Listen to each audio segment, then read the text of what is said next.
You're listening to India Biospeaks, voices from the life science explorers in India. Hello and welcome back to In Conversation with a Mentor on the stories of some path-breaking mentors across the life science research community in India. I'm Momita, the host of today's session. In this series, we talk to researchers, science managers, administrators, and entrepreneurs based in life sciences. Enjoy listening and do send us your feedback at indiabiospeaks@indiabioscience.org. In Season 2 of In Conversation with a Mentor, we are talking with people who have come from a non-life science background and who have made a big impact in the community. Let's delve into their inspiring and insightful stories. Today's guest is Venkat Srinivasan. Venkat runs and heads the archives at the National Centre for Biological Sciences, Bengaluru. Welcome to today's conversation, Venkat. Thanks for having me, and I hope I can do justice to a very generous introduction. Let's start with archives at NCBS, the place that you are heading right now, where you are a part of the inception, starting from conceptualization to its present state. The archives is a space to exhibit the scientific history of India. It's a very new concept in India. What was the idea behind setting the archives at NCBS? And what are some of its future goals? So thanks for that question. So as you said, the archive at NCBS at this point is a public collecting center for the history of science in contemporary India. It has a very broad ambit in the way we have structured it. That means it's broadly South Asia. And when we say contemporary, broadly maybe about 200 years. And very broadly science. Although, we reach out to the things that are closer to us at this point, which is why there is a greater emphasis around the life sciences.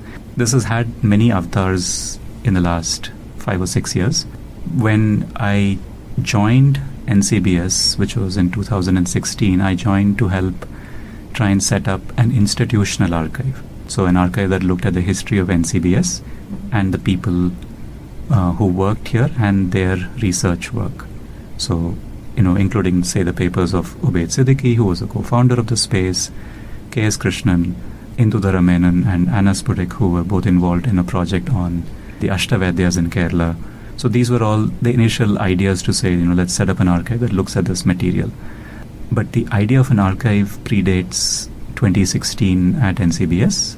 In my limited view, if I may, the ideas, I think, started in the early 2000s when there was an intent to have a science and society component in some aspects of the programming of this campus. Janaki Nair, the historian, came to campus as a scholar in residence to help develop this program. Indra Chaudhary, the historian, the oral historian, came to help take this forward, but also start doing oral history interviews with scientists, most notably Ubaid Siddiqui's very long interview, which sort of laid the seeds for a larger oral history project of scientists in the TIFR community, but also laid the seeds for the development of a TIFR archive in Bombay. These things happened, I would say, in that first 6 years or so. I have to get the dates right, the years right, but roughly in that 2000 to 2006 or 7 time period. Another wave of archival thought, I would say, came in during the time that Anna Spudik, the biologist turned historian, started to work with this campus on looking at the history of the Hortus malabaricus, the Ashtavadyas in Kerala, and also worked on an exhibition which was set up in NCBS roughly in 2008 in the garden that's just right across from the archive that we're in right now.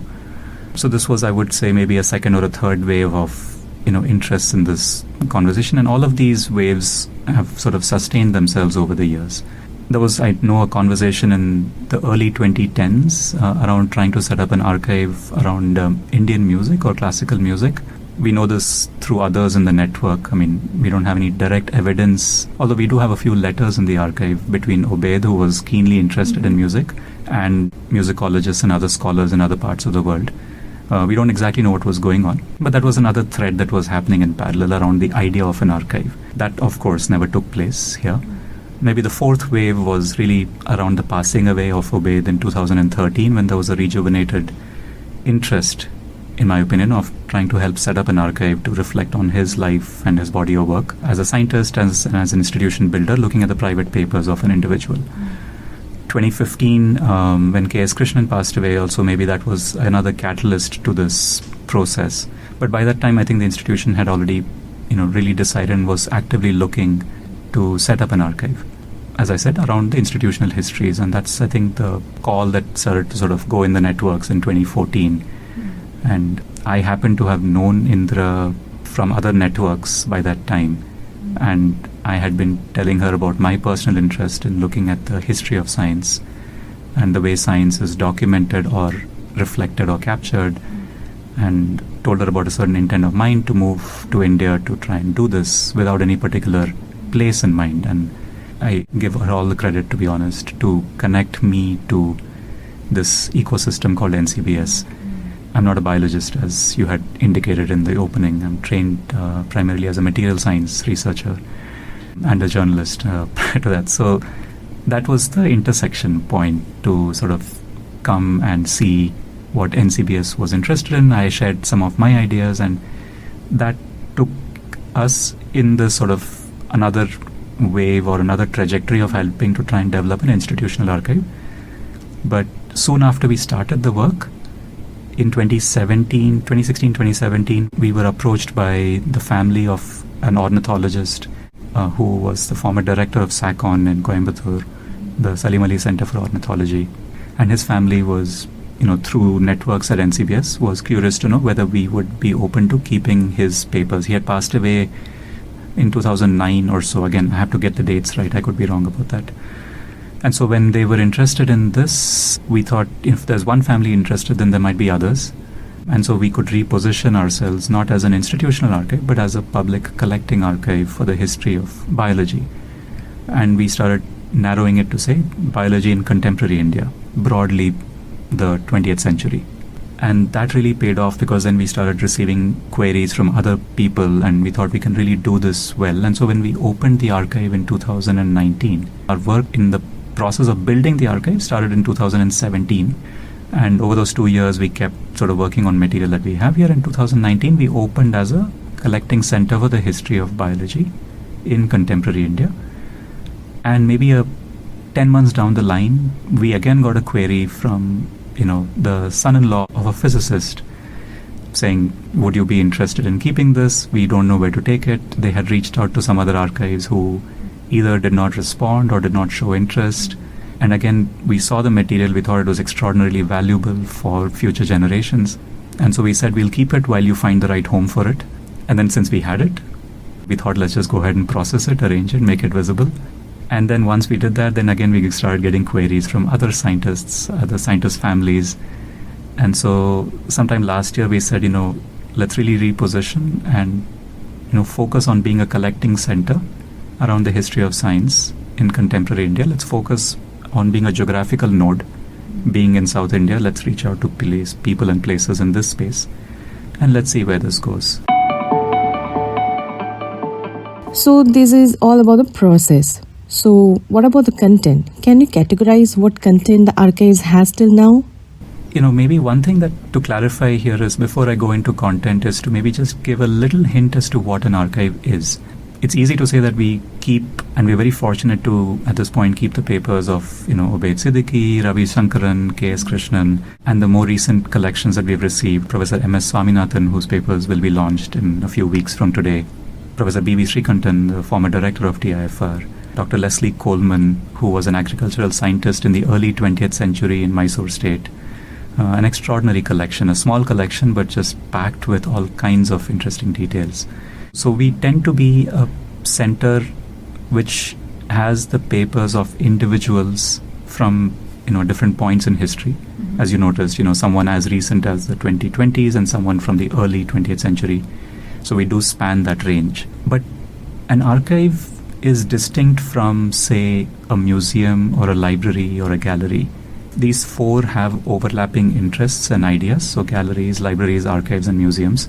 And those in the field, we talk about it as the GLAM industry, as the acronym. But they all have slight distinctions between each one of them. And most people in the public have invariably visited a library or a gallery or a museum. But very few people have actually visited an archive, or so they say. But the reality is most people have always visited an archive because they are sitting on one. Archives are formed from the material that people generate over the course of their lives. So everyone is already sitting on material that might enter an archive. Now, whether or not it enters an archive is up to a variety of processes. Luck plays a huge role, but there are appraisal, decision processes, which I don't need to get into, the methods of the archive. But I just want to highlight that every almirah, every folder, every conversation, this conversation that we are having, everything has the potential of entering an archive. The distinction between, say, an archive and a library at a very high level, if you think of libraries as being sites for published knowledge, in the pre-digital world, you could call it printed matter.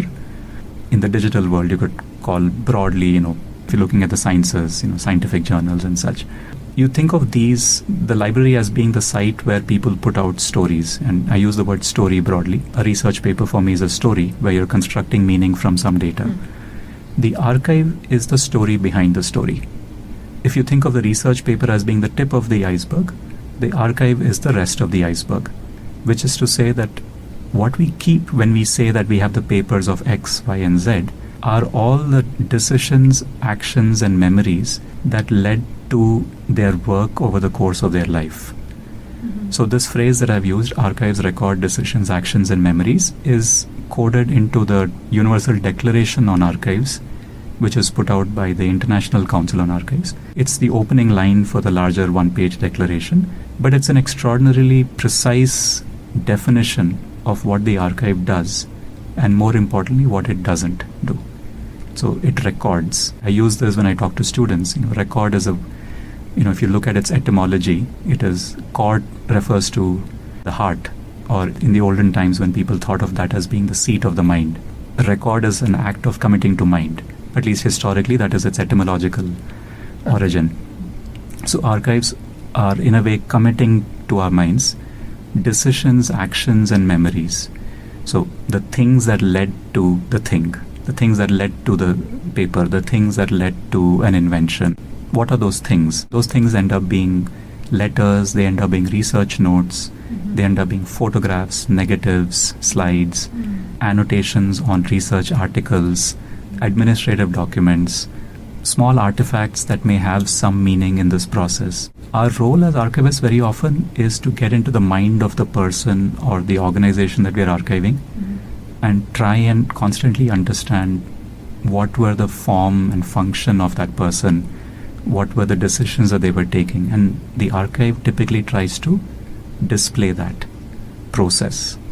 That's at least the nature of the content. Generally, it's along these axes. So the function is to shed light on the context and process of the people. So if we had to create an archive for India Bioscience, it would look at all the processes that led to the creation of an institution like India Bioscience. Or in your case, your own archive would be to understand your processes, not necessarily the outputs. So there is an emphasis on things that we think are unique, rare, and valuable, which help us understand the thing that you're known for. So that's the connection that the archive makes. It always sort of sheds light into the backstories.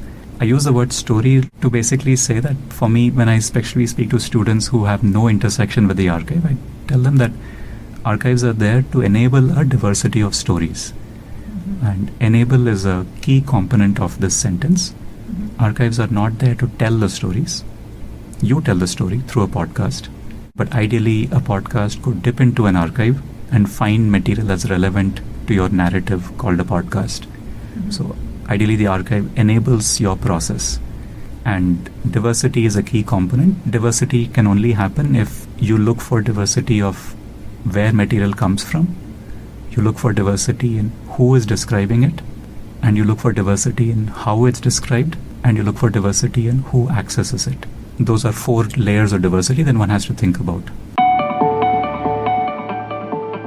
You joined NCBS in 2016. The archive went public in 2019, and in 2020, the pandemic hit. As we believe the archive is a space where people come to visit and see stuff, how did you manage during the period of lockdown, when everything started happening into the digital space? I mean, I would say we were extraordinarily lucky, fortunate, privileged, all of those things come into play. I mean, I need to say that up front. Compared to many other people in the world, we were extraordinarily privileged to continue to do what we are doing. But your point is well taken. There are 4 broad intentions of the archive. This archive, and also archives in general, in my opinion. One is to be a site to record histories, to make them visible to the future. So a site of collecting memory in some ways. This phrase that's going around a lot today, memory keepers. So in a sense, you could argue that an archive is a memory keeper of some sort. That's one function, as a service to the public. The second is to interrogate the methods of the archive as in a research mode, to ask what are the methods of creating an archive, building an archive, using an archive, managing an archive. What are the research questions that we ask as professionals in this field about our own field? That's the second vertical of what we do.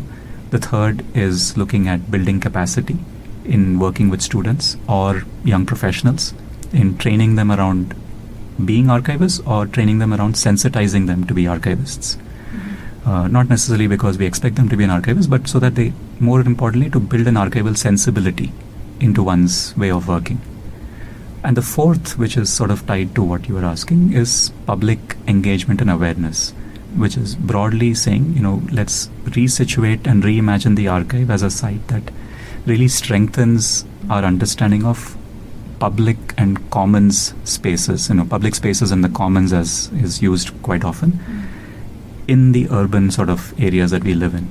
The way one visits a park or a lake or a library or, stands at a bus stop in the city without anyone asking you why. One just does it. We would like that same sort of philosophy around the archive. When we opened in 2019, that was our intent, to say that, in a few years, this will be a site that people can just walk into and read, sleep, challenge, do whatever. We should be able to build that. All of these 4 verticals suffered when the first lockdowns hit. So we were lucky, of course. So we do a lot of public programming. We run public lectures. We have a public exhibition, a physical exhibition. So these were 2 things that we were running quite a bit. So we opened the archive with an exhibition, and we had been running a lecture series for a year before the archive opened. The lecture series, within a month of the lockdown, we did what everyone else did, which is just jump on the internet and move our lecture series online. So in May 2020, we had our first online move to the lecture series. It was nice in the sense, it was also, you have to remember, the first few months of the lockdown. So people who had the privilege of logging onto the internet, suddenly found an avenue to continue doing what they were doing. And so we ended up getting audiences from different parts of the country. I do need to emphasize privilege, because some of us had that privilege and many of us did not. So for those of us who did, we could just log on to the internet, and suddenly we had audiences from different parts of the country, which was great. The exhibition space that we had just launched an exhibition 3 weeks before the first lockdown. Obviously then we couldn't do anything with it. It was just a space with no audience.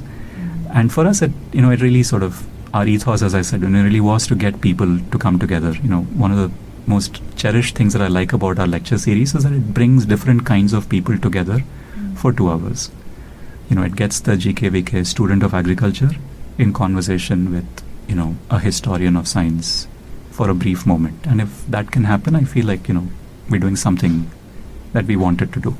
That becomes harder in the online platforms. That serendipitous conversation is much harder. So obviously that the 2 years of the digital experience has been one where we've had to navigate very deterministic moves. All moves have been very deliberate.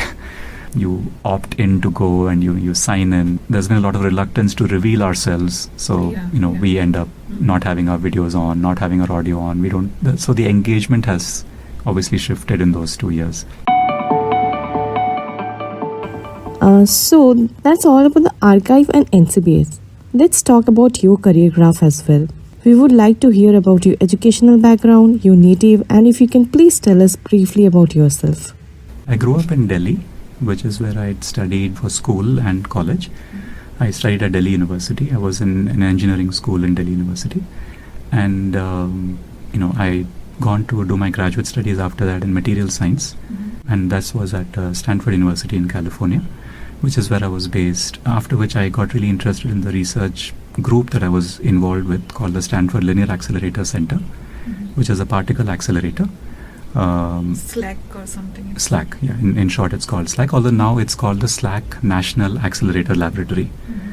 So this was a place that I found, I was just completely taken by, and I was very privileged again to be in a university that had an accelerator and I could work in that space. I did a small stint in the industry after I graduated, but I really did not. I think I was really drawn to working at a research lab like the accelerator, and I was lucky to find a position there. And I worked in the engineering division to build the actual instrument, be part of a much larger team. So you worked as a graduate student? Initially, I worked as a graduate student there, and then I worked there full-time as a research engineer in the engineering division. That division was involved in largely maintaining, creating, building the accelerator for future research questions in, I shouldn't say particle physics, but because physics itself had moved and morphed into a broader area of physics, which is broadly called X-ray free electron laser physics. I don't need to go into that, but I'm happy to do that if we want to in this podcast. But the transition at that point for me in this personal journey that you're asking was that, a year or so down the line when I was doing this work, I was very interested in seeing everything that was happening around me. And I would see the way science, the science that we did and the science that we studied and the science that we put out, displayed to the public, were all seemed to be occupying three different worlds. The world would largely see the papers that we put out. The science that we studied very often did not necessarily, correlate with the science that we practiced. A lot of what we did was very driven by what we did in the lab, on the job, a lot of hands-on work. So it was not theoretical work, it was very practical in that sense, and it didn't draw on a lot of the things that I had studied, which was interesting in its own way. So, which is to say that a lot of what we do in these very specialized zones is something that is learned in the zone. So this got me very interested in thinking about what the backstories of science are. How does science get carried out? And I had a strong interest in writing even in my childhood, and I was again lucky to be able to apply and get some offers to study at a graduate institute again for journalism. I took a leave of absence, a sabbatical of sorts, from SLAC in 2008 with no particular, there was no compulsion for them to take me back or anything like that. But the idea was that I need to go do this. And they were kind to let me go do this. So I went to a journalism school in New York. So I moved across the country at that time to study there for about a year. And I came back to India for about 3 months to just work as a writer briefly after that. But I moved back to SLAC to continue. I did miss my research and the work that we did as a collective unit. So I did that in 2009. But when I moved back, I started having this really intense period in 2009-10 or so when I would be working in the lab in the daytime. But through my experience in journalism, I was now introduced to this new field, which I did not know about, called history of science. And another method or a field called oral history interviews. I'd heard both of these during my time there. And I started getting interested in these when I came back. And so I would visit the archive at SLAC. They had an institutional archive. They still do. It's a wonderful space, which was my first archive. And so I got curious to see what kind of material they kept. And they were very nice to loan me some of the material to do interviews with longtime staff members about their life stories. And so this was a process of trying to understand the backstory while I was in the story, as in, so to speak, while doing the research there. And I was also writing on my own as an independent writer at night, on nights and weekends. So there was this phase of doing 3 different kinds of things, which, this is of course a narrative that I'm sharing with you now because that's how I remember that time.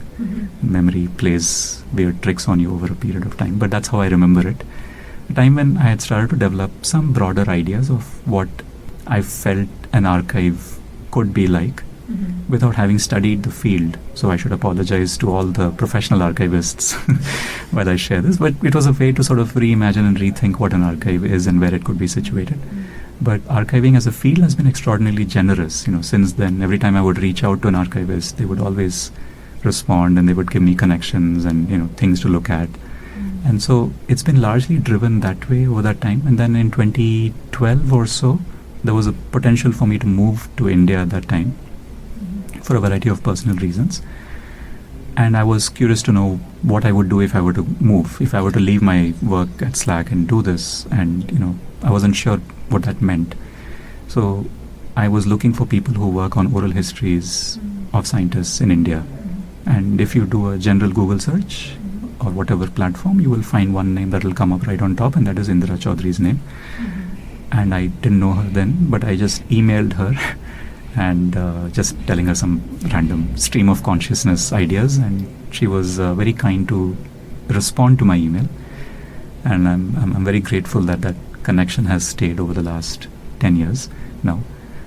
So that was I didn't make the move to India at the time, but we started collaborating on some other projects. So I at that time was proposing an idea of setting up something that I had called Mosaic, which was developing a network of archives using oral history as an anchor in some ways. And they themselves were developing something called a space for spoken history. I think it was called MOSHI, the Museum of Spoken History of India. Indra might correct me. So there was a certain alignment of interests and ideas, and so we sort of started having this conversation. I continued to sort of just develop some prototypes when I was still in the US. I moved across the country because my partner had moved, so I moved with her. These ideas kept sort of building. So I should thank whatever that the ideas didn't go away. So there was something that just kept them growing. Continued to do my work in the lab. I sort of really immersed myself in that space, and I would immerse myself in this parallel space. I would go for training in oral history, so I did that in Berkeley for 2 weeks once.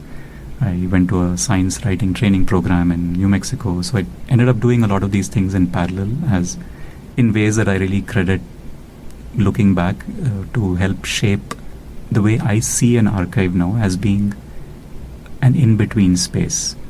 That I see archives as being the space that emerges from a set of stories in the world, and the archive as being a site that gives rise to new stories. So I see the archive as just being this launch pad, this vessel for receiving stories and a launch pad for new stories. And that framing for me was critical to situate the archive in my understanding. And there might be archivists who might disagree with this framing, but this is a framing that has held, has a lot of importance for me personally. But that's the story, and that eventually connected to, in 2014, I knew that I was definitely going to move to India sooner rather than later for a variety of personal and professional reasons. So I wanted to really push on these ideas at that point. And I, again, at that point, Indra connected me to NCBS, and I think there was a long conversation. Again, I should give a lot of credit to Aparna, who was leading the Science and Society program in 2014, 2015, 2016.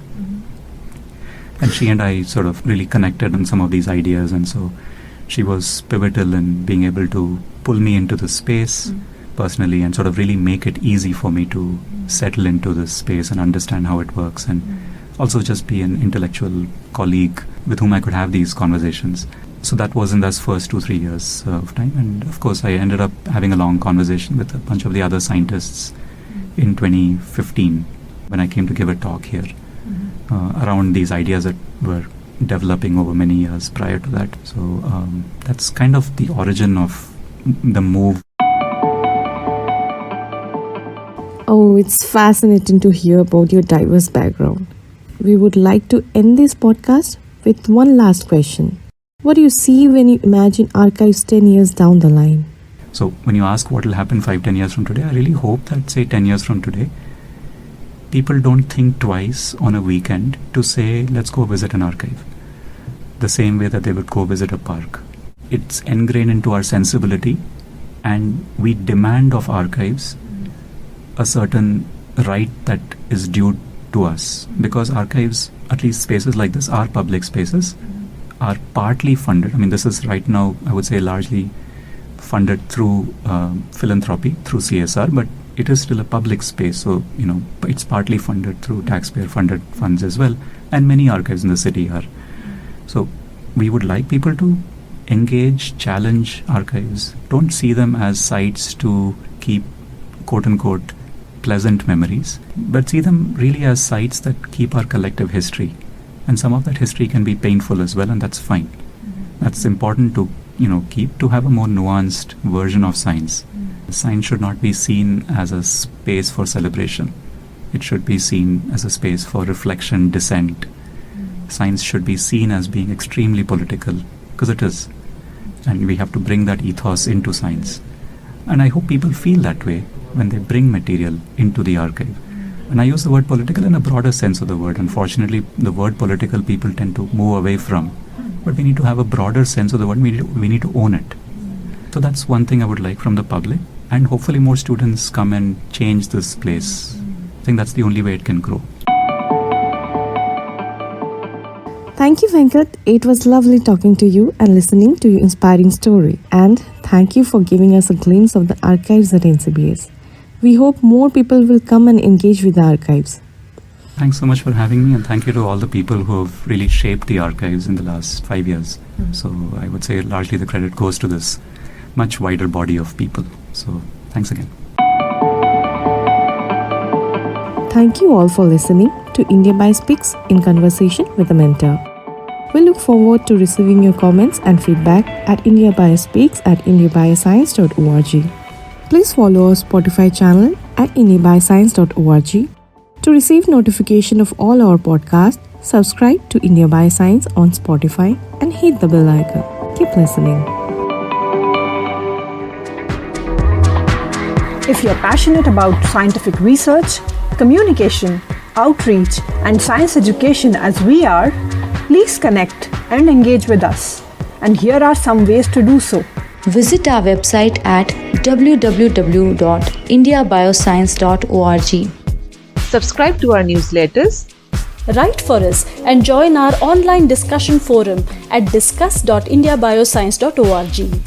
Advertise jobs, grants, and events in the life sciences on our website. And feel free to contact us anytime at hello@indiabioscience.org. Until next time, enjoy your science and stay engaged to enable change.